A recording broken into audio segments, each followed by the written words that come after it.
The Chamber of Deputies in Brazil has adopted a very important amendment to the Brazilian Constitution today, which provides for the right to food to be listed amongst the constitutional rights. This is a hugely important victory for the defenders of the right to food throughout the world, and it is a progress which I think deserves to be commended, one which I encouraged Brazil to take when I was on mission there in October of this year. This amendment is the result of the efforts of a large number of organizations and parliamentarians, and I would like to commend all of them who have invested time and energy into achieving this success. What will this change? I think the mention of the right to food in the Constitution is not only of symbolic value, although symbols count also. The insertion of the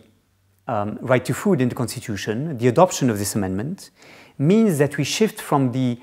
banal proposition that we should adopt policies that achieve food security to the much more important proposition that each individual has a right to have policies in place that move in the right direction, move towards achieving food security. In other terms, those who should be supported are not just people who have needs, they are people who now have rights, and governments may be held accountable. This will empower independent institutions, courts, national human rights institutions, to monitor what the government is doing. It should increase accountability, and therefore it should prohibit the government from remaining passive in the face of hunger and malnutrition.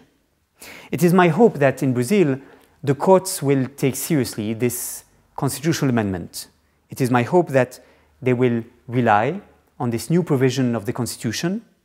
in order to give concrete content to the right to food, basing their jurisprudence on the voluntary guidelines for the progressive realization of the right to adequate food, adopted unanimously within the FAO by the member states of the FAO in November 2004.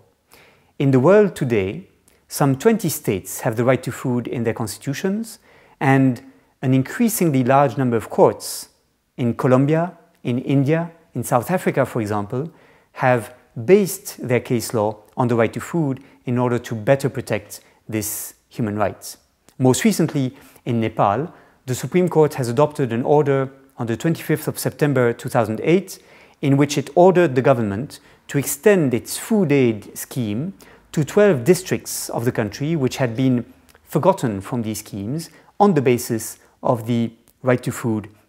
in the Nepalese constitution. And I believe it is a model which also other courts offer, which the Brazilian courts in the future should be able to follow.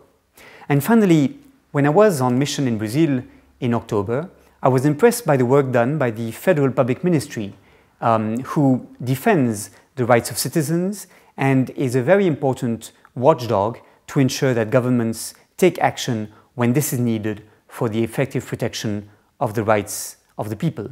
And I think that the public ministry should rely on the right to food in the Brazilian constitution in order to step up its efforts in this direction with the responsibilities this of course requires, but continuing the excellent work they're doing. And therefore, for all these reasons, I'm very optimistic that Brazil, which is a leading country in the field of the right to food and has always been supporting the right to food in international fora, is again showing a direction which all the countries in the world should follow in the future. Thank you.